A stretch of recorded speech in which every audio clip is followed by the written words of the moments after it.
একাদশ জাতীয় সংসদ নির্বাচনকে কেন্দ্র করে রাজনৈতিক পরিস্থিতি কি হবে তা নিয়ে এক ধরনের সংশয়ে আছেন ব্যবসায়ীরা। নির্বাচনকে সামনে রেখে নতুন করে অনেকে উৎপাদনে যেতে চাইছেন না, ফলে বিনিয়োগ কিছুটা কমে যাওয়ায় ব্যাংক ঋণের প্রবৃদ্ধি কমেছে। এছাড়াও জাতীয় নির্বাচনকে কেন্দ্র করে গত অর্থ বছরের জুলাই থেকে অক্টোবর এই 4 মাসের তুলনায় চলতি অর্থ বছরের একই সময়ে বৈদেশিক সহায়তার অর্থ ছাড় কমেছে $2,38,00,000 ও প্রতিশ্রুতি কমেছে $203,53,00,000। নির্বাচন এলেই মিশ্র প্রভাব পড়ে আমদানি রপ্তানি, মুদ্রাবাজার সহ পুঁজিবাজারেও। তবে এবার রাজনীতিতে গুণগত পরিবর্তন হওয়ায় আসন্ন নির্বাচনে কোনো ধরনের উত্তেজনাকর পরিস্থিতির উদ্ভব হবে না এমন জোরালো আশাবাদও ব্যক্ত করেছেন কোনো ব্যবসায়ী। তারা বলছেন, এখন পর্যন্ত রাজনৈতিক দলগুলো কোনো সহিংসতায় জড়ায়নি, কেউ ধ্বংসাত্মক কোনো কর্মসূচিও দেয়নি। ফলে অন্যান্য বছরে নির্বাচন এলে অর্থনীতির যে ক্ষতি হয় এবার হয়তো সেটা হবে না। 2014 সালের 5ই জানুয়ারি নির্বাচনের আগে ও পরের 3 মাসের সহিংস রাজনৈতিক কর্মসূচিতে বিপুল পরিমাণ ক্ষতি হয়েছিল। সে সময় জাতীয় সংসদে প্রধানমন্ত্রী শেখ হাসিনা জানিয়েছিলেন, হরতাল অবরোধে ক্ষতির পরিমাণ ছিল 1,20,000 কোটি টাকা। এবারেও নির্বাচনের আগে দেশ জুড়ে কোনো অনিশ্চয়তা তৈরি হলে অর্থনীতির জন্য ব্যাপক ক্ষতি হবে বলে আশঙ্কার পাশাপাশি অর্থনীতিবিদদের কেউ আবার বলছেন, নির্বাচনী বছরে যারা নির্বাচন করেন তাদের সঞ্চিত টাকার একটি বড় অংশ বাজারে আসায় অর্থনীতিতে বরং ভারসাম্য আসবে। আজ বৃহস্পতিবার রাজকাহনের ফোন লাইন খোলা, প্রতিদিনের মতো ফেসবুক আর ইউটিউবে তো আছি। অর্থনীতিতে নির্বাচনের প্রভাব নিয়ে প্রশ্ন ও মতামতের উত্তর দিতে রাজকাহন স্টুডিওতে আছেন বিজিএমই এর vice president Mohammad Nasir, Dhaka chamber of commerce and industries DCCI এর সাবেক সভাপতি ও বিজনেস ইনিশিয়েটিভ লিডিং ডেভেলপমেন্ট বিল্ডের প্রতিষ্ঠাতা সভাপতি আসিফ ইব্রাহিম এবং ঢাকা বিশ্ববিদ্যালয়ের অর্থনীতি বিভাগের সহযোগী অধ্যাপক ডক্টর সাইমা হক বিদিশা। স্বাগত আপনাদের তিনজনকে। আমি আসিফ ইব্রাহিম আপনাকে দিয়ে শুরু করতে চাই যে নির্বাচনে অর্থনীতির প্রভাব সেটা আসলে একটু আঁচ করতে চাইছি, বুঝতে চাইছি, এবং এও বুঝতে চাইছি সাথে যে আপনাদের ভেতরে কোনো শঙ্কা আশঙ্কা কাজ করছে কিনা, নাকি নির্বাচনের বছরটা একরকম নিরাপদেই কেটে যাবে বলে আশা করছেন। আগের যে আমাদের অভিজ্ঞতাগুলো ছিল বিগত 4-5টা নির্বাচনের আলোকে যদি আপনি দেখেন, সেখান থেকে কিন্তু এবার আমরা গুণগতভাবে বেশ কিছু পরিবর্তন লক্ষ্য করছি, যেটা আমি মনে করি এটা একটা এনকারেজিং সাইন। তার মানে হয়তো আমাদের দেশে গণতন্ত্রের চর্চায় কিছু গুণগত পরিবর্তনও আসছে। কারণ হরতাল এবং অবরোধের এবং ভাঙচুরের রাজনীতির কারণে অর্থনীতি যে কি পরিমাণ ক্ষতির সম্মুখীন হয় সেটা হয়তো আস্তে আস্তে রাজনৈতিক দলগুলো অনুধাবন করছেন এবং তারা সেই কারণে পর্যায়ক্রমে এরকম ধরনের কর্মসূচি থেকে বের হয়ে আসছেন। আপনি প্রথমেই কিছু তথ্য দিয়েছিলেন হরতালের ব্যাপারে। আমি কিছু তথ্য এখানে দিতে চাই যে সিপিডি একটা কিন্তু কম্পিউটেবল জেনারেল ইকুইলিব্রিয়াম বা জিসিই মডেল অনুযায়ী একটা হিসাব করেছিল ওই আগের সময়তে। তখন তারা বলেছিল প্রতিদিনে প্রায় $1 বিলিয়ন জিডিপির ক্ষতিগ্রস্ত হয়। এফবিসিসিআইও একটা তথ্য তৈরি করেছিল, তারা বলেছিল $1.3 বিলিয়ন। ঢাকা চেম্বার আমরা একটা প্রতিদিন এরকম একটা হিসাব তারা দিয়েছিল, যদি হরতাল অবরোধ এইভাবে যদি চলে। এবং ঢাকা চেম্বার কিন্তু আমরা একটা কম্প্রিহেন্সিভ রিসার্চ করেছিলাম এবং আমাদের হিসাব অনুযায়ী $205 মিলিয়ন আমাদের একটা ফিগার আমরা এসেছিল। বিজিএমইও একটা তথ্য দিয়েছিল, নাসির ভাই আরো বেশি করে বলবেন, $20 মিলিয়ন। এবং ইউএনডিপির তথ্য অনুযায়ী 90 দশকে জিডিপির প্রায় 5% হরতালের কারণে ক্ষতিগ্রস্ত হয়েছিল। সুতরাং আমি মনে করি যে এই যে, এবং আপনি বললেন যে সংসদে মাননীয় প্রধানমন্ত্রী বলেছেন যে কি ধরনের অর্থনীতি ক্ষতিগ্রস্ত হয়েছিল, সেই সমস্ত একটা সিচুয়েশন থেকে এবারে আমরা দেখছি স্লাইটলি বেটার। এবং আমরা আশা করব যে আজকে যে আমরা নভেম্বরের শেষে আছি এবং একটা মাস সামনে আছে, এই আগামী 1 মাসে যদি এই ধরনের পরিস্থিতি বজায় থাকে এবং একটা স্মুথ, একটা পিসফুল, শান্তিপূর্ণ ট্রানজিশনের মাধ্যমে যদি নির্বাচনটা সম্পন্ন হয়, এটা সামগ্রিকভাবে দেশের অর্থনীতির জন্য খুব ভালো একটা হবে। এবং নট অনলি দ্যাট, বিদেশেও দেশের আমাদের যে ইমেজ সেটাও বেশ ভালোভাবে বৃদ্ধি পাবে বলে আমি ধারণা করছি। আমি এরপর যখন আসবো আসিফ ইব্রাহিম আপনার কাছে, আমি আসলে জানতে চাইবো যে আশঙ্কার কারণেও কিছু ক্ষতি হয়, স্লথ গতিতে চলে যায় কিনা ব্যবসায়িক কর্মকাণ্ড, সেই প্রসঙ্গটাও আমি একটু শুনতে চাই। আর এই হিসেবগুলো কি করে বের করা হয় সেটাও আসলে জানতে চাই। আমি ডক্টর সাইমা হক বিদিশা আপনার কাছে শুনতে চাই যে নির্বাচনের অর্থনীতির প্রভাবটা কি। আমি আপনারাই নানা রকম মন্তব্য করেছেন গণমাধ্যমে, সেটা পড়ছিলাম। ব্যবসায়ীদের মন্তব্য তো আছে শঙ্কা আশঙ্কার কারণে। কিন্তু এক্ষেত্রে একদল বলছিলেন যে একদিকে যেমন আশঙ্কার কারণে ব্যবসায়িক কর্মকাণ্ড কিছুটা স্থবির হয়, আবার নির্বাচনকে ঘিরেও কিছু মানে টাকা একদম তৃণমূল পর্যন্ত পৌঁছয়। এই দুটো বিষয়ই যদি একটু বুঝিয়ে বলতেন। আচ্ছা, ধন্যবাদ। প্রথম বিষয়টি হচ্ছে যে আমরা যদি এই সংসদ নির্বাচনটার দিকে তাকাই, তাহলে তো আমাদের 7 বিলিয়ন টাকার বেশি খরচ চিন্তা ভাবনা করা হচ্ছে। তো তার মধ্যে একটা খরচ হচ্ছে যে সরকার যেটা করবে বা ইলেকশন কমিশন যেটা করবে, সেটার জন্য আইন শৃঙ্খলা রক্ষা বাহিনীকে জন্য খরচ রয়েছে, জনবলের জন্য খরচ হচ্ছে, আরেকটা হচ্ছে ব্যক্তি খাতে যে ক্যাম্পেইনের জন্য খরচ হচ্ছে। এখন স্বাভাবিকভাবে এই ক্যাম্পেইনের জন্য যদিও কিছু মাপ দেওয়া হয় যে আসন প্রতি পার পার্সন, হ্যাঁ, যে টাকা খরচ করা হবে, তারপরও দেখা যায় যে অনেক ক্ষেত্রে আমরা যেটা দেখি আসলে প্র্যাকটিক্যালি যেটা হয় যে তার চেয়ে বেশি খরচ করা হয়। এখন এই টাকাটা তো স্বাভাবিকভাবে যেটা দেখা যাচ্ছে যে মোটামুটিভাবে যে যিনি বিত্তবান তার কাছ থেকে নিম্নবিত্তদের হাতে যাচ্ছে, হ্যাঁ। কিন্তু এখন এই বিষয়টা, সুতরাং এখানে একটা ইতিবাচক দিক দেখবার বিষয় রয়েছে।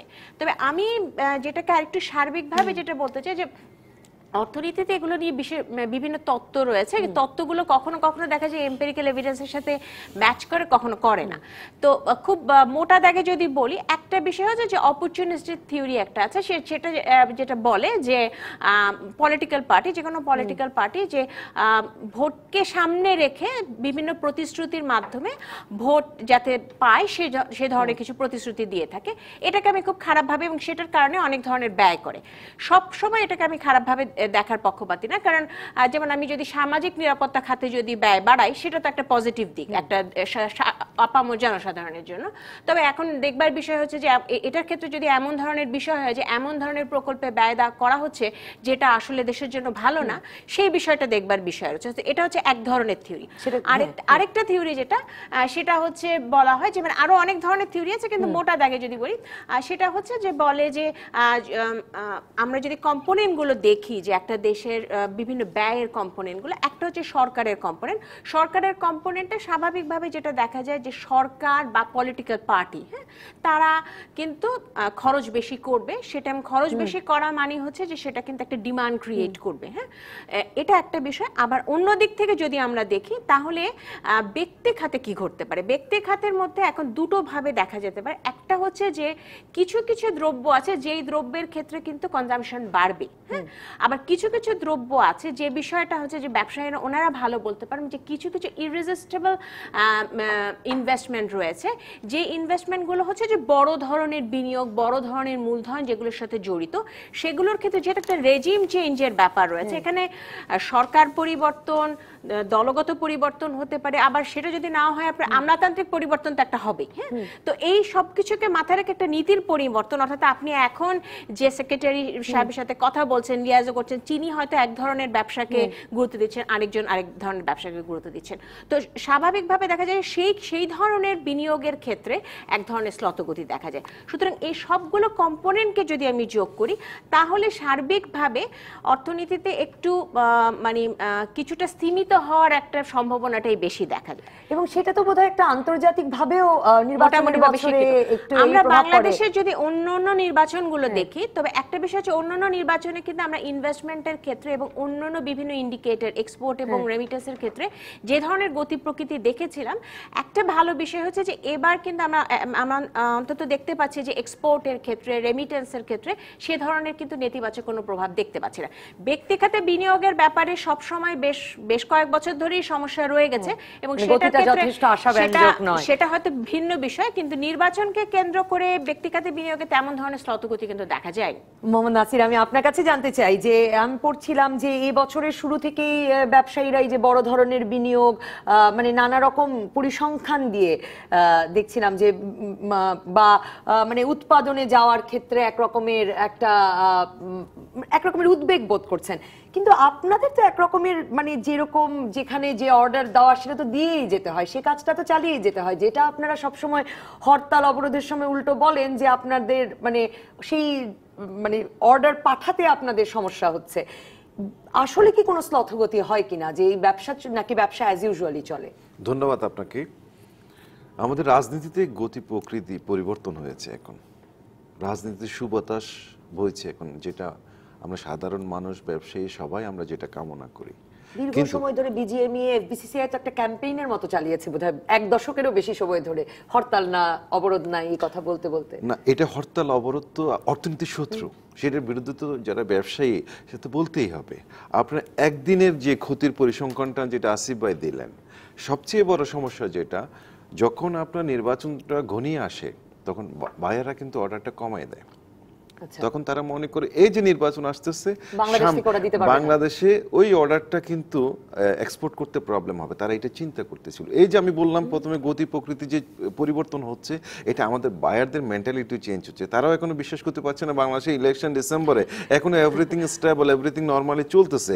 সেটাও তারা এই জায়গাটাতে আমাদের যে বিষয়টা, গণতান্ত্রিক সমাজ ব্যবস্থায় আপনার ভিন্নমত থাকবে, তীব্র বিরোধিতা থাকবে, কিন্তু কিছু কিছু প্রশ্নে মুক্তিযুদ্ধ, স্বাধীনতা, ভাষা আন্দোলন এবং জাতির উন্নয়নের প্রশ্নে আমাদের রাজনৈতিক দলগুলো অংশগ্রহণমূলক যে নির্বাচনটা করার কথা, সেই জায়গায় মনে হয় আমরা একটু ধাপে ধাপে এগিয়ে যাচ্ছি। সেই জায়গাটায় আপনার একটা সময় ছিল 2014 5 জানুয়ারির পূর্বে এবং পরে অনেক বায়ার কিন্তু বাংলাদেশে আসে নাই, অনেকগুলো মিশন কিন্তু তাদের রেড অ্যালার্ট জারি করেছিল ট্রাভেলের উপরে। এই জিনিসটা নিশ্চয়ই আপনি ভুলে যান নাই। সেই জায়গাটার থেকে এখন কিন্তু অবাধে বায়াররা বাংলাদেশে আসছে। আপনার গত 4 মাসে যদি আপনি সত্যিকার অর্থেই তারা এই বছরের শুরু থেকে ভাবছিলেন যে কি হবে কি হবে, একটা শঙ্কার মধ্যে ছিলেন। সেই জায়গাটায় আজকে মাননীয় প্রধানমন্ত্রীর নেতৃত্বে বাংলাদেশের সবগুলো রাজনৈতিক দল একটা অংশগ্রহণমূলক নির্বাচনের দিকে এগিয়ে যাচ্ছে। আমরা আশা করি 30 ডিসেম্বর একটা সুষ্ঠু নির্বাচনের মাধ্যমে সরকারের পরিবর্তন হবে, ট্রানজিশনাল পিরিয়ডটা আসবে।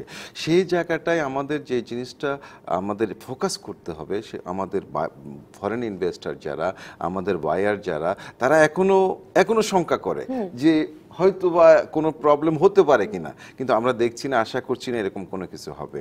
আমাদের বাংলাদেশের যে প্রবৃদ্ধি, জিডিপি প্রবৃদ্ধি, যেটা আপনার টার্গেটেড ছিল 7.40%, তার চেয়ে বেশি 86 হয়েছে। তো আমরা এই ধারাগুলো যদি এগিয়ে নিয়ে যেতে চাই, আমাদের ইনভেস্টমেন্ট এবং কর্মসংস্থান যদি আমাদের সৃষ্টি করতে হয়, তাহলে আমাদের রাজনৈতিক স্থিতিশীলতা, বছরে বিজনেস অ্যাজ ইউজুয়াল চলতে পারে।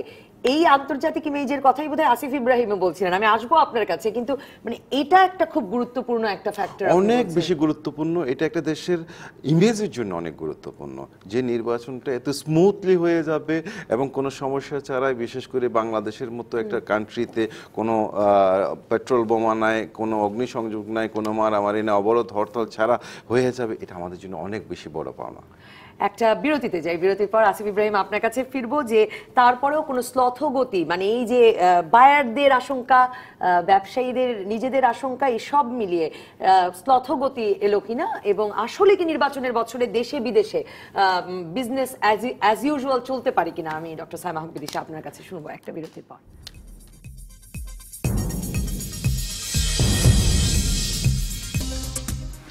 ফিরে এলাম রাজকাহনে। আসিফ ইব্রাহিম, আপনি শুরুতেই সিপিডি, বিজিএমইএ, বিসিসিআই সহ নানা প্রতিষ্ঠানের এই যে একবার নির্বাচনের আগে হরতাল অবরোধে কত ক্ষতি, সেটা 90-এর দশক থেকে এরকম হিসাব বলছিলেন। এই হিসেবগুলো আসলে কিসের ভিত্তিতে করা হয়, কি ধরনের বড় ক্ষতি হয়ে থাকতো? আর আমি জানতে চাই যে আপনার কথাও কিছুটা এসেছিল, মোহাম্মদ নাসিরও বলছিলেন যে মানে আপনাদের ভেতরে তো একরকমের একটু শঙ্কা আছেই, বায়ারদের আন্তর্জাতিকভাবেও একটা শঙ্কাতে কিছুটা স্থলগতি হয়। কি কি কারণে সেই স্থলগতি হয় সেটাও যদি একটু। না, ফিগার্স গুলো তো বিভিন্ন ধরনের অ্যানালিসিস থেকেই করা হয়েছে। সিপিডিটা তো আমি বললাম যে ওরা জিসিই মডেল থেকে করেছে। আমরা বিজনেস অ্যাসোসিয়েশন থেকে যে ফিগারগুলো নেই সেগুলো মূলত হচ্ছে আমাদের দৈনন্দিন প্রোডাকশন লস, সেটা হচ্ছে আমাদের 1 নম্বর ইয়ে। তারপরে সেটাকে আপনি কোয়ান্টিফাই করবেন, আপনার এফওবি ভ্যালু যদি এটা এক্সপোর্ট প্রোডাক্ট হয়ে থাকে, ডোমেস্টিক প্রোডাক্ট যদি সেটা হয়ে থাকে, তাহলে এটার দেশীয় পণ্য সেটার ভ্যালু কি হবে সেটা ধরা হয়। ট্রান্সপোর্টেশন, মুভমেন্ট, লজিস্টিক্যাল ক্ষেত্রে যে সমস্ত লসগুলো হচ্ছে সেই হিসাবগুলো নেওয়া হয়। অনেকগুলো ফ্যাক্টর এখানে এসে কাজ করে। তবে যে আরেকটা যে কথাটা আমি বলতে চাই, যে আপনি বলছিলেন প্রথমে, কিন্তু আমি ইমেজের কথাটাতে আরেকটু বেশি করে এমফাসাইজ করতে চাই নবনীত, এই কারণে যে দেখেন যে 2018 সালে আমাদের জিডিপি প্রায় 7.9-এর কাছাকাছি আমরা আশা করছি, এবং এই আমাদের আগামী বছর আরো বেশি হওয়ার আমাদের সম্ভাবনা আছে। দক্ষিণ এশিয়ার যে সমস্ত দেশগুলো আছে 2018 সালে তাদের প্রবৃদ্ধি যদি আপনি দেখেন আমাদের তুলনায়, আমাদের 7.9, ভারতের সেখানে 7.3, ভুটান 6.7, মালদ্বীপ 6.4, নেপাল 5.9। মানে আমরা আর কি সবার চেয়ে দ্রুত গতিতে আমরা এগোচ্ছি। সবার চেয়ে দ্রুত গতিতে এগিয়ে যাচ্ছি। এইচএসবিসি গ্লোবাল রিসার্চের তথ্য অনুযায়ী 2030 সাল নাগাদ বাংলাদেশ আমাদের বর্তমান 42তম অবস্থান থেকে পারচেসিং পাওয়ার প্যারিটির যে হিসাবটা, সেখান থেকে আমরা 26তম অবস্থানে যাব এবং 2018 থেকে 20 সাল পর্যন্ত প্রত্যেক বছর গড় প্রবৃদ্ধি 7.1% মিনিমাম আমরা মেনটেন করার মানে আশা 7-এর উপর করছি। থাকবে। 7-এর উপরে আমাদের থাকবে। আমাদের বর্তমান অর্থনীতির পরিমাণ 300 বিলিয়ন মার্কিন ডলার, 2030 সালে সেটা গিয়ে 700 বিলিয়ন মার্কিন ডলারে পৌঁছবে। আমি যে কথাগুলো বলতে চাচ্ছি, যেহেতু এই ধরনের ফিগারগুলো এখন আন্তর্জাতিক পর্যায়েও আলোচিত হচ্ছে, বাংলাদেশকে এখন একটা ডিফারেন্ট লাইমলাইটে তারা কিন্তু দেখে এবং সে কারণেই আমি বারে বারে এমফাসাইজ করতে চাই যে গুণগত রাজনৈতিক পরিবর্তন যে আমাদের বাকি দুজন প্যানেলিস্ট বললেন, আপনিও বললেন, এইটা আমাদের অব্যাহত রাখা অত্যন্ত গুরুত্বপূর্ণ। শঙ্কার দিক থেকে অবশ্যই ব্যবসায়ীরা শঙ্কিত ছিলেন দেখেই তো এই যে 10-15 বছর ধরে BCCI, BGMEA, Dhaka chamber, metro chamber, Chattogram chamber, একটা পর্যায়ে আমরা তো রাস্তায় নেমে গেলাম। আমার মনে আছে, নাসির ভাই মনে আছে, আমরা বিসিসিআই নেতৃত্বে সাদা পতাকা মিছিল করেছিলাম 2 বছর আগে। বিজিএম এর সামনে আমরা যখন অবস্থান ধর্মঘট করছি, আমাদের সামনে এসে এই 20-25 গজ সামনে একটা ককটেল বিস্ফোরিত হয়েছে। এই ধরনের পরিস্থিতিও তো ব্যবসায়ীরা মোকাবিলা করেছে, যেহেতু আমাদের এবং পিঠ থেকে তখন মানে কি গিয়েছিল। দিনের পর দিন কারখানাও বন্ধ থাকতো? অবশ্যই অবশ্যই কারখানা বন্ধ থাকতো এবং অত্যন্ত দুরূহ আর পরিস্থিতির কারখানা মধ্যে বন্ধ দিয়ে। থাকলে কি আপনারা শ্রমিকদের বেতন দিতেন? অবশ্যই শ্রমিকদের বেতন তো আমাদের প্রত্যেক মাসে দিয়ে। এবং আজকে যদি আমাদের বর্তমান পরিস্থিতি এরকম যে আমাদের ঈদের আগে যদি আমরা একটা নির্দিষ্ট দিনের মধ্যে বেতন এবং বোনাস না দিতে পারি, পরবর্তী কালে তো এটা বাংলাদেশের সমস্ত পত্রিকাতে হেডলাইন নিউজ হয়ে যায় যে বিজিএমইএ বেতন দিতে পারে। বুঝতে পেরেছেন? সুতরাং অবশ্যই সেই ধরনের পরিস্থিতি থেকেই আমি বলি যে শঙ্কার জায়গায় তৈরি হয়। তবে আশা করছি যে এই জায়গায় রাজনৈতিক দলরা অনুধাবন করবেন এবং আশা করি আগামী নির্বাচন পর্যন্ত সেরকম পরিস্থিতি। ডক্টর সাইমা হক বিদিশা, আমি আপনার কাছে আসবো, কিন্তু মোহাম্মদ নাসির, আমি যদি আপনার কাছে একটু জানতেই চাই, আমি জানি যে আপনি মনোনয়ন প্রত্যাশীও ছিলেন চট্টগ্রামের একটি আসন থেকে। আমি যদি একটু রাজনৈতিক প্রশ্নই করি, মানে যেভাবে আসিফ ইব্রাহিম বললেন যে গতিতে আসলে মানে এগিয়ে যাচ্ছে বাংলাদেশ, উৎপাদনমুখী হয়ে উঠছে, সেটাও কি একটা কারণ রাজনীতির গুণগত পরিবর্তন হয়ে যাওয়ায়, নাকি রাজনীতিবিদরাই সেটা চাইলেন? রাজনীতিবিদরা তো আমরা দেখলাম গত 3-4 বছর ধরে একে অপরকে খোঁচাখুচি করছেন। একদল বলছেন এই আমরা নামলাম, আরেক দল বলছেন যে নামবার মুরদ নেই। তার মানে নামানোর জন্য একটা খোঁচাখুচি তো ছিল, কিন্তু মানুষ যে নামলো না, মানুষ উৎপাদনে থাকতে চাইছে, সেটা একটা কারণ কিনা? মানুষ সবসময়, যেটা আমি প্রথমেই আমার বক্তব্যের মধ্যে বলেছি, মানুষ এখন আর ওই ধরনের রাজনীতি পছন্দ করে না। আপনার পেট্রোল বোমা মেরে, আপনি গাড়ি জ্বালিয়ে দিয়ে, আপনি তার বার্ন ইউনিটের লোকজনকে আপনি পাঠিয়ে দিবেন, কঙ্কাল করে ফেলবেন, সেই রাজনীতির গুণগত পরিবর্তনটা আমরা এই 2018 সালের নির্বাচনে আমরা দেখতে পাচ্ছি। যার কারণে আজকে বাংলাদেশ উন্নয়নের রোল মডেল, যেটা আসিফ ভাই কিছু শেয়ার করেছেন, আপনি দেখবেন কোথায় আমাদের রপ্তানি ছিল $15.5 বিলিয়ন, সেই রপ্তানি এখন প্রায় $36.67 বিলিয়ন আমাদের এক্সপোর্ট গত বছর হয়েছে। আমাদের জিডিপি প্রবৃদ্ধি ছিল 5.5% মতো, সেখান থেকে আমরা 7.86% চলে গেছি। আমাদের বিদ্যুৎ উৎপাদন ক্ষমতা ছিল 4,942 মেগাওয়াট, সেখান থেকে 20,560 মেগাওয়াট আমাদের বিদ্যুৎ উৎপাদনের সক্ষমতা হয়েছে। আমাদের মাথা পিছু আয় ছিল $676, সেখান থেকে $1,752 আমাদের। আজকে বাংলাদেশ কোথায় যাচ্ছে? সেই বাংলাদেশ অপ্রতিরোধ্য অগ্রগতি যেটা হচ্ছে, মানুষ সেটাকে বাংলাদেশকে এগিয়ে নিতে চায়। আজকে পদ্মা সেতুর মতো একটা ব্রিজ বাংলাদেশের নিজস্ব অর্থায়নে হচ্ছে, আপনার এলিভেটেড এক্সপ্রেসওয়ে হচ্ছে, মেট্রো রেল হচ্ছে, আপনার মাতার বাড়িতে আপনার বিদ্যুৎ প্রকল্প হচ্ছে, চট্টগ্রাম থেকে কক্সবাজার পর্যন্ত রেল লাইন হচ্ছে। এই যে বড় বড় মেগা প্রজেক্টগুলো, সেই প্রজেক্টগুলো বাংলাদেশের মানুষকে অনেক বেশি আশাবাদী করে তুলেছে। যার জন্য মানুষ চায় আমাদের রাজনীতিটা হবে সংসদমুখী, সেখানে গিয়ে তাদের কথা বলবে, সেখানে তাদের বিরোধিতা থাকবে, সেখানে আলাপ আলোচনা করবে। কিন্তু রাজপথের যে আমাদের হানাহানি, নৈরাজ্য, সেটা মানুষ পছন্দ করছে না এখন। ডক্টর সাইমা হক বিদিশা, কারণ মানে এই যে কথাটা আপনিও বলছিলেন যে সরকারি বেসরকারি ব্যক্তি উদ্যোগ সবখানে তো একরকমের আসলে একটা কর্মোদ্যোগ এবং বিনিয়োগ আসলে চলছে, সেই জায়গাটি থেকে আপনি আবার বলছিলেন এই কথাও যে একটা বিপুল পরিমাণ নির্বাচনের সময় বিপুল পরিমাণ অর্থ তৃণমূলে যায়। আমরা জানি অনেক বিদেশি প্রবাসীও তো আসলে এই সময়ে নির্বাচনের কাজে টাকা পাঠান, অনেকে নিজে আসেন প্রচারণায় অংশ নিতে। রেমিটেন্সের প্রসঙ্গ আপনি বলছিলেন, মানে মানুষের ব্যক্তিগত আয়ের টাকাও তো আসলে ছড়িয়ে পড়ে। হ্যাঁ সেটা পরে, তবে এখানে কিন্তু উল্টো ব্যাপারটাও কিন্তু ঘটে। সেটা হচ্ছে যে অনেকে কিন্তু আবার এটা ভাবে যে এই সময় টাকাটা আমি একটু সিকিউর রাখতে চাই, বড় ব্যবসায়ীরা তারা তখন ভাবে যে এই টাকাটা হয়তো দেখা গেল যে তিনি রাজনৈতিকভাবে খুব সংশ্লিষ্ট এবং তিনি কোনো ধরনের অনিশ্চয়তার মধ্যে আছেন, তিনি তখন ভাবলেন আমার টাকা আমি বাইরে পাচার করে দিই। হ্যাঁ, মানে পাচার কথাটা হয়তো ওভাবে বলাটা ঠিক না, কিন্তু এই বিষয়ে কিন্তু এই ক্যাপিটাল ফ্লাইট কিন্তু হতে পারে। হ্যাঁ, এবং সেটা যদি হয়, সেটা তো আবার আমার মনে পড়ছে যে সিপিডির একটা গবেষণাও বোধহয় ছিল এই বছরই, যেখানে তারা বলছিলেন যে যে পরিমাণ ঋণ নেওয়া হয়েছে সে পরিমাণ বিনিয়োগ হচ্ছে না, যেটা আমরা টাকাটা গেল কই। সেখানে যে বিষয়টা যেটা ছিল সেটা হচ্ছে যে আপনি যখন ইম্পোর্টের ক্ষেত্রে যে প্রাইসিংটা দেখাচ্ছেন সেই প্রাইসিংটা কিন্তু অনেক ইনফ্লেটেড প্রাইসিং মনে হচ্ছিল। অর্থাৎ আসলে কি আপনি ইম্পোর্ট করছেন, আপনি যদি ইম্পোর্টের মাধ্যমে ক্যাপিটাল মেশিনারি আনেন সেটা তো ভালো কথা, কারখানাও হওয়ার কথা। হ্যাঁ, কিন্তু সেটা তো আমরা কতটা দেখতে পাচ্ছি, সেই রিফ্লেকশনটা যখন দেখা না যায় তখনই কিন্তু প্রশ্নটা আসে যে এই যে ধরনের সংখ্যাগুলো আমরা দেখছি সেই সংখ্যাগুলোর মধ্যে কোনো গরমিল রয়েছে কিনা। হ্যাঁ, তো এখন যারা প্রবাসী রয়েছেন তারা অর্থ পাঠাতে পারেন, এবং এখানে একটা বিষয় হচ্ছে যে আমাদের যেটা দেখবার বিষয় হচ্ছে যে অনিশ্চয়তা এবং মানে কেন পরিবর্তনটা হতে পারে বা কেন আমরা নির্বাচনের বছরগুলোর ব্যাপারে একটু বিশেষভাবে চিন্তা করি। একটা হচ্ছে অনিশ্চয়তার ব্যাপারটা, আরেকটা হচ্ছে অস্থিরতার ব্যাপারটা। অস্থিরতার ব্যাপারটা ওনারা বললেন অনিশ্চয়তাটা কখন আসতে পারে। এখন অনিশ্চয়তাটার বিষয় হচ্ছে যে তখন একটা যে রেজিম চেঞ্জের ব্যাপারটা যখন হয়।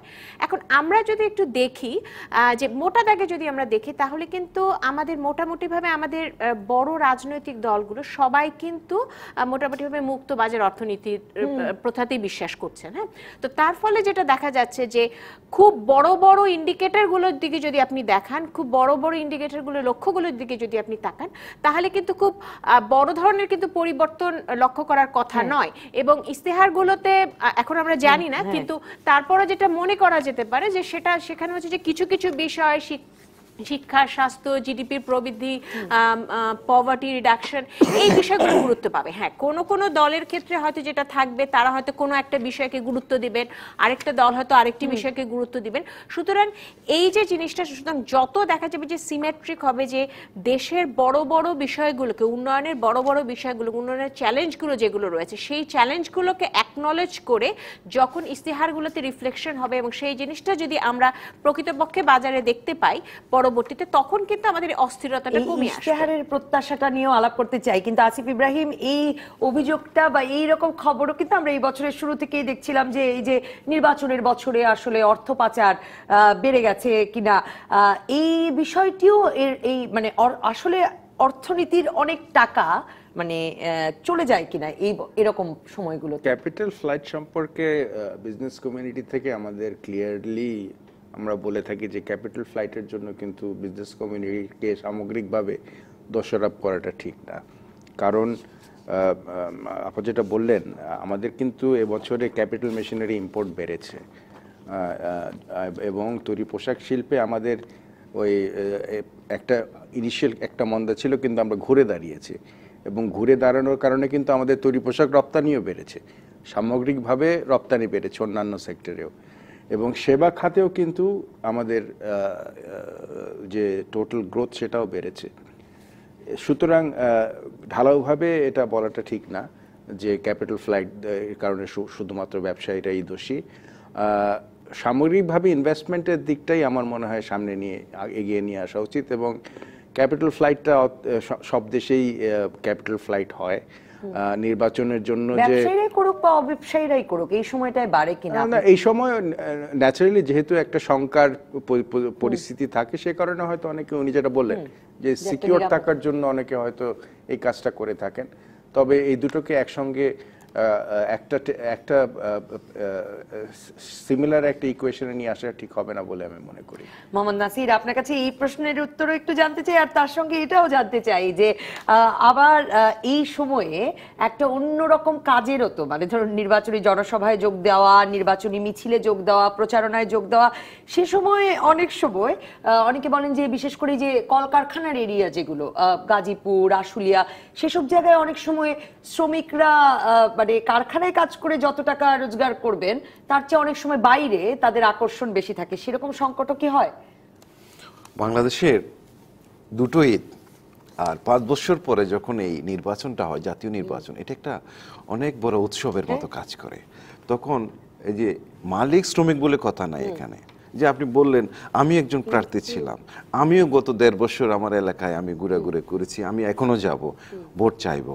এটা প্রত্যেকটা জায়গায় বাংলাদেশে অনেক ক্ষেত্রে মানুষ বলে যে অনেকেই নিরপেক্ষ, আসলে না। যারা ভোট দেয় সে কাউকে না কাউকে সমর্থন করে।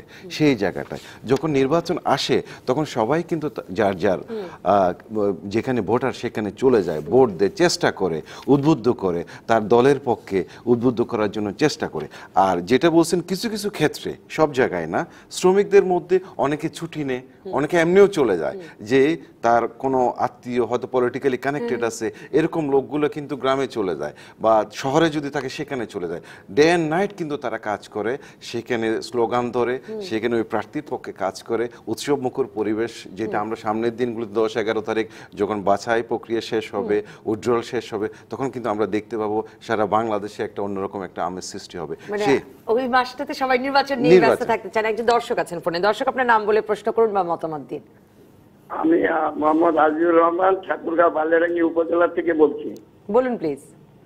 আমি বলছি যে আমাদের বাংলাদেশ তো কিছু ক্ষেত্রে উন্নয়ন করতে ঠিক আছে, কিন্তু কিছুক্ষণ আগে একজন বললেন যে বাংলাদেশ যে বিশ্বের রোল মডেল উন্নয়নের। আমি তো মনে করছি সাধারণ কৃষক থেকে কৃষকের ছেলেমেয়েরা যেভাবে শিক্ষিত বেকার গুলো আজকে কোনো চাকরি পাচ্ছে না, তো শিক্ষিত মোটামুটি প্রায় 60-70 লক্ষ বেকার দেশে, উচ্চ শিক্ষিত অনেক বেকার। এত বেকার থাকার পরেও আমরা রোল মডেলটা কিভাবে আশা করতে পারি? অসংখ্য ধন্যবাদ দর্শক। এই প্রশ্ন নিয়েও আলাপ করব বিরতির পর ফিরে এসে। আসলে অর্থনীতিতে এই নির্বাচনের কি ইতিবাচক প্রভাব বা নির্বাচনী ইশতেহারে কি প্রত্যাশা আছে, আর এই শিক্ষিত বেকার এই প্রসঙ্গটি আসলে বারবারই আসছে এই নির্বাচনের আগেও আলোচনায়, সেই প্রসঙ্গেও আসতে চাই একটা বিরতির পর। ফিরে এলাম রাজকাহানে। মোহাম্মদ নাসির, আমাদের দর্শক প্রশ্ন করেছিলেন যে কৃষক বাবার শিক্ষিত সন্তানরাও বেকার, এবং উনি বলছিলেন 60-70 লাখ বেকার বাংলাদেশে, যথেষ্ট কর্মসংস্থান নেই। আপনারা কেন বলছেন যে বাংলাদেশ উন্নয়ন এবং অগ্রগতির রোল মডেল হচ্ছে? এটি একটি প্রশ্ন। আর আমি তার সঙ্গে এটাও এই পর্বেই জেনে নিতে চাই আপনাদের কাছ থেকে যে আপনাদের প্রত্যাশা কি, আসলে রাজনৈতিক দলগুলোর কাছ থেকে কি ধরনের প্রতিশ্রুতি আশা করেন অর্থনৈতিক অগ্রগতি? আমাদের পুঁথিগত যে বিদ্যাটা আছে তার পাশাপাশি আমাদেরকে কারিগরি ট্রেনিং গুলো দিতে হবে। আপনার যে কোনো লোককে যদি আপনি স্কিল করতে পারেন তাহলে তার ডিমান্ড আছে। আমরা বিজিএমের পক্ষ থেকে প্রায় 80টা ট্রেনিং সেন্টার পরিচালনা করি সারা বাংলাদেশে। সেখানে আমরা ট্রেনিং দিই, 3 মাসের ট্রেনিং দেওয়ার পরে এই শ্রমিকগুলোকে আমরা আমাদের বিভিন্ন ফ্যাক্টরিতে কর্মসংস্থানে ঢুকিয়ে দিই। পরবর্তীতে তারা সেখান থেকে আপনার স্টাইপেন্ডও পায়। কিন্তু এখানে দেখা যাচ্ছে অনেক ক্ষেত্রে গ্রামের এই পুরুষ বা মহিলা তারা শহরে যখন নিয়ে আসা হয় তখন তারা অভ্যস্ত না, 15-20 দিন থাকার পরে আবার অনেক সময় ব্যাক করে চলে যায়।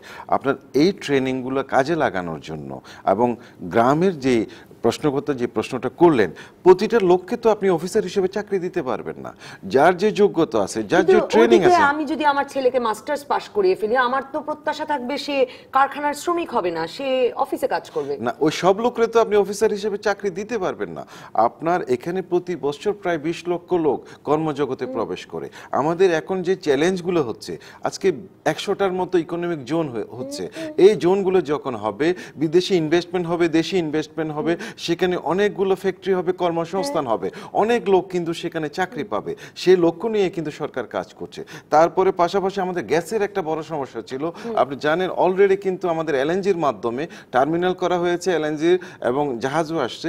এই গ্যাসের সমস্যা, ইনফ্রাস্ট্রাকচার যদি আপনার পরিবর্তন করতে না পারেন, আপনার বিদ্যুৎ, গ্যাস এবং রোড কানেক্টিভিটি, পোর্টের ইনফ্রাস্ট্রাকচার, এগুলি পরিবর্তন করলেই আমাদের যে আর্থসামাজিক যে সমস্যাটা, চাকরির যে সমস্যাটা, সেখান থেকে আমরা বেরিয়ে আসতে পারবো। এবং আমাদের যে টেক্সটাইল যে ইউনিভার্সিটি যেখানে আছে, আমাদের যে কারিগরি প্রশিক্ষণ কেন্দ্রগুলি আছে, যত বেশি এগুলি বাড়ানো যায়। আমরাও বিজিএমের পক্ষ থেকে একটা ইউনিভার্সিটি করেছি, BGM university of fashion and technology. এখান থেকে যারা বের হচ্ছে, আপনার যারা ডিগ্রি নিয়ে ডিপ্লোমা করে যারা বের হচ্ছে, তারা কিন্তু ঠিকই চাকরি পাচ্ছে। কিন্তু আবার অন্য ইউনিভার্সিটি থেকে যে ইসলামিক হিস্ট্রি বা আদার সাবজেক্টগুলোতে যারা লেখাপড়া করছে তারা যখন বের হচ্ছে তারা কিন্তু সেভাবে চাকরিটা পাচ্ছে না। সেই জায়গাটা আপনার হাতে কলমে যে শিক্ষাটা সেটা অনেক বেশি ইম্পর্টেন্ট, মানে ভোকেশনাল ট্রেনিং এর দিকে যেতে হবে।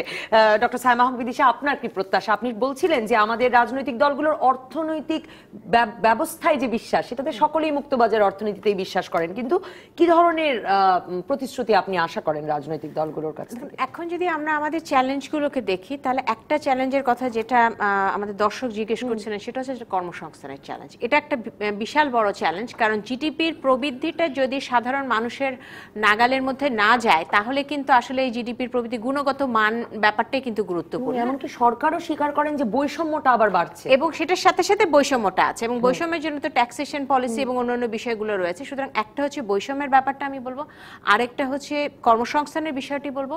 এটার সাথে সাথে শিক্ষা এবং স্বাস্থ্যের ক্ষেত্রে সরকারের ব্যয় কিন্তু অনেক বৃদ্ধি করতে, এবং সেখানে কিন্তু কিছু দুর্বলতা রয়েছে, সেই দিকগুলো দেখতে হবে। এবং এরপরে যে জিনিসটা খুব গুরুত্বপূর্ণ, সেটা হচ্ছে একটা প্রাতিষ্ঠানিক ক্ষেত্রে যে দুর্বলতাগুলো রয়েছে, তার মধ্যে একটা দুর্বলতা কিন্তু হচ্ছে যে আমাদের যে ব্যাংকিং খাতে যে আমাদের সংকটগুলো দেখছি, অর্থাৎ আর্থিক ক্ষেত্রে সুশাসনের যে অভাব রয়েছে এবং আমাদের প্রাতিষ্ঠানিক ক্ষেত্রে যে দুর্বলতাগুলো রয়েছে, এই যে চ্যালেঞ্জগুলো আমাদের সামনে রয়েছে, আমরা অবশ্যই আমরা জিডিপির প্রবৃদ্ধির ক্ষেত্রে, আমরা পভার্টি রিডাকশনের ক্ষেত্রে আমরা বড় ধরনের কিন্তু ইতিবাচক আমরা চিত্র দেখতে পাই, এবং আরও বেশ কিছু সোশিও ইকোনমিক ইন্ডিকেটরের ক্ষেত্রে। কিন্তু এইগুলোকে আমি বলবো যে মোটা দাগে চ্যালেঞ্জ, এবং রাজনৈতিক দলগুলো যে জিনিসটা চিন্তা করা উচিত সেটা হচ্ছে আমাদের যে উন্নয়নের লক্ষ্যমাত্রাগুলো রয়েছে, একটা হচ্ছে আমাদের এলডিসি গ্র্যাজুয়েশনের ব্যাপারটা রয়েছে, সেটা আমাদের মাথায় রাখতে হবে, এবং তারপরে আমাদের দেখতে হবে যে 2030 সাল নাগাদ আমাদের টেকসই উন্নয়নের লক্ষ্যমাত্রা, যেটা ব্যাপক। হ্যাঁ, তো সেক্ষেত্রে সেই জিনিসগুলো, সেই টার্গেটগুলোকে চিন্তা করে এই যে আমাদের বর্তমানে যে সমস্যাগুলো রয়েছে, সেই সমস্যাগুলোকে অ্যাকনলেজ করে পদ্ধতিগুলোকে চিন্তা করতে হবে। মানে দুই বড় ব্যবসায়ী আপনার দুপাশে বসে ক্রমাগত বলছেন যে বিনিয়োগ বাড়ছে, উৎপাদন বাড়ছে, কিন্তু গত মানে অর্থ বছরের হিসেব নিলে কোনোবারই তো আমরা বিনিয়োগের ক্ষেত্রে আসলে লক্ষ্যমাত্রার ধারে কাছে যেতে পারি না।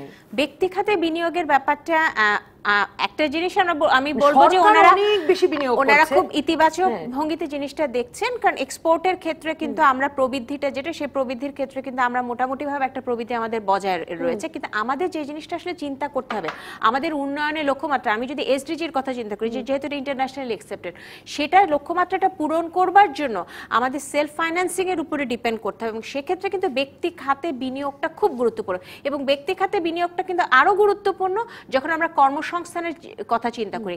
যখন আমাদের ইন্ডাস্ট্রিয়ালাইজেশন হবে, তখনই আমার জব ক্রিয়েশনটা হবে, এবং সেই জব ক্রিয়েশনটা হলে কিন্তু মানুষ কিন্তু এই জিডিপির প্রবৃদ্ধির সুফলটা পাবে।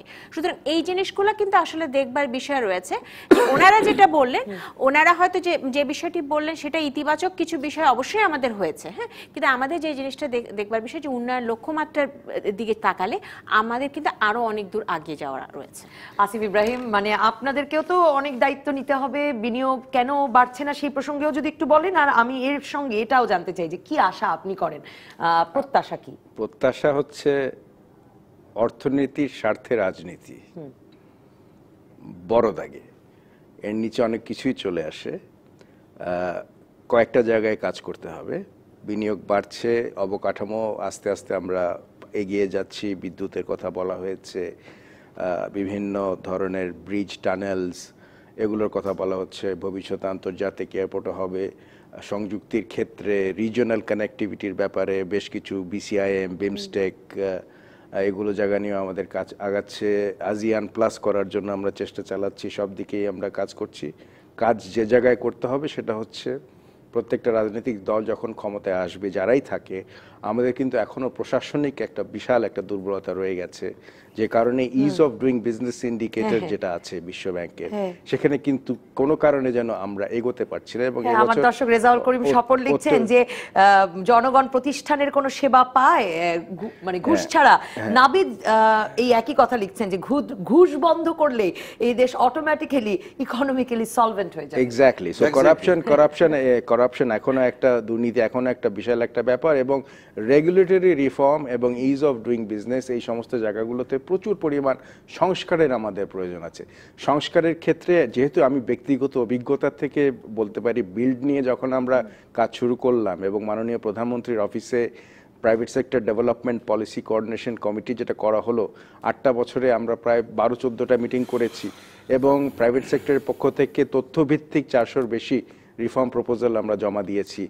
আমরা সবসময় দেখি, আমি আসছি, যেটা আমরা দেখি যে উচ্চ পর্যায়ে সরকারের উচ্চ পর্যায়ে রিফর্ম করার প্রচন্ড ইচ্ছা আছে এবং আগ্রহ আছে, কিন্তু যখনই এই জিনিসটা নিম্ন পর্যায়ে চলে আসে একটা আমলাতান্ত্রিক অফিসের কিংবা কোনো সেকশনের জায়গায়, সেখানে সে কেন যেন আমরা বারে বারে থমকে যাচ্ছি এবং সেখানেই এই দুর্নীতিগুলো বারে বারে আসছে। একটা রিফর্ম যেটা আমরা করতে পারলাম, আমি একটা স্পেসিফিক এক্সাম্পল দিই। আমরা একটা রিফর্ম করেছিলাম যে আমদানিকারকদের এক্সপোর্ট রেজিস্ট্রেশন সার্টিফিকেট এবং ইম্পোর্ট রেজিস্ট্রেশন সার্টিফিকেট প্রত্যেক বছর গিয়ে CCIND অফিসে নবায়ন করতে হতো। আমরা রিফর্ম করে সেটা করতে পারলাম না। একবার যদি সেটা নবায়ন হয়ে যায়, পরবর্তীবার CCIND-তে যেতে হবে না, আপনি ব্যাংকে গিয়ে এটা নবায়ন করতে পারবেন। এই রিফর্মটা আমরা করলাম, কিন্তু দেখা গেল যে এটা আমরা 1 বছরের বেশি রাখতে পারলাম না। ওই CCIND অফিসে আরেকজন অফিসার পরিবর্তন হয়ে আসলো এবং আবার back to the square one হয়ে গেল। এই জিনিসগুলোতে আমাদের অনেক কিছু মনোনিবেশ করতে হবে এবং এগুলো যদি আমরা করি তাহলেই কিন্তু আমাদের এগোতে। এবং ব্যক্তিগত বিনিয়োগ মানেই তো আবার কর্মসংস্থানের সুযোগ। কর্মসংস্থানের বিগত কয়েক বছর যেহেতু কিছু কিছু অবকাঠামোগত প্রতিবন্ধকতা ছিল এবং ক্রাইসিস ছিল গ্যাসের এবং ইউটিলিটি কানেকশনসের, সেটা যেহেতু আমরা ওভারকাম করতে পেরেছি এবং এখন যেহেতু স্পেশাল ইকোনমিক জোনসগুলো এগিয়ে আসছে, আমি মনে করি যে আগামী 5 থেকে 7 বছরে এই স্পেশাল ইকোনমিক জোনসের বিনিয়োগগুলোর মাধ্যমেই কিন্তু প্রচুর পরিমাণের কর্মসংস্থানের সুযোগ তৈরি হবে এবং এইটার সঙ্গে স্কিলস ম্যাচ করার জন্য কিন্তু সরকারের বেশ কিছু পদক্ষেপ নেওয়া প্রয়োজন, বিশেষ করে টেকনিক্যাল এবং ভোকেশনাল স্কিলসের ক্ষেত্রে, যে কারণে বছরের পর আমরা বিলিয়ন ডলার্স কিন্তু রেমিটেন্স আউটফ্লো হয়ে যাচ্ছে। এটা তো আমাদের বন্ধ করতে হবে। কারণ স্কিল মানে দক্ষ ম্যানেজার পর্যন্ত আনতে হচ্ছে। আমাদের দর্শক যেমন লিখছেন যে কেন মাস্টার্স করতে হবে, সকলে কি গবেষণা করবেন, মানে বিদেশে সকলের তো এত উচ্চ শিক্ষার প্রয়োজন হয় না, সেই প্রসঙ্গেও লিখছেন। খুব ছোট করে জানতে চাই Mohammad Nasir, one stop service মানে আপনি আবারও সেই প্রসঙ্গেই যে আপনি বারবার বলছিলেন এই সরকার কি কি করেছে, কিন্তু এই সরকার তো এই কথাটাও বলে এসেছিল, হলো না কেন? সবকিছু তো হয় না। আপনি যেটা রিফর্মসের কথা বললেন, আমি ওনার সাথে একমত। এই রিফর্মসগুলি যদি, আমলাতান্ত্রিক জটিলতাগুলি যদি সমাধান করা যায়, তাহলে আমাদের smoothness, it's of doing business, যেখানে আমরা অনেক পিছিয়ে আছি, সেখান থেকে কিন্তু আমরা দাপে দাপে এগিয়ে আসতে পারবো। এবং এই সূচকে বোধহয় এবার আরেকটু পিছিয়েছি আমরা, আরেকটু পিছিয়েছি। সেখান থেকে আমাদেরকে ওভারকাম করতে হবে। আমাদের সবচেয়ে বড় চ্যালেঞ্জ যেটা এসডিজি বাস্তবায়ন। আপনার 2030-এর মধ্যে আপনার এসডিজি যদি বাস্তবায়ন করতে হয়, তাহলে আমাদের ইনভেস্টমেন্ট এবং কর্মসংস্থান, এই দুইটাই হলো সবচেয়ে বড় চ্যালেঞ্জ এবং সেই ব্যবসা করাটাকে সহজ করে দিতে হবে। অসংখ্য ধন্যবাদ আসিফ ইব্রাহিম, ধন্যবাদ ডক্টর সাইমা হক বিদিশা, ধন্যবাদ মোহাম্মদ নাসির, ধন্যবাদ দর্শক। পরবর্তী পর্বে মনোনয়ন নিয়ে তর্ক চলছে, এই নিয়ে করবো আলোচনা।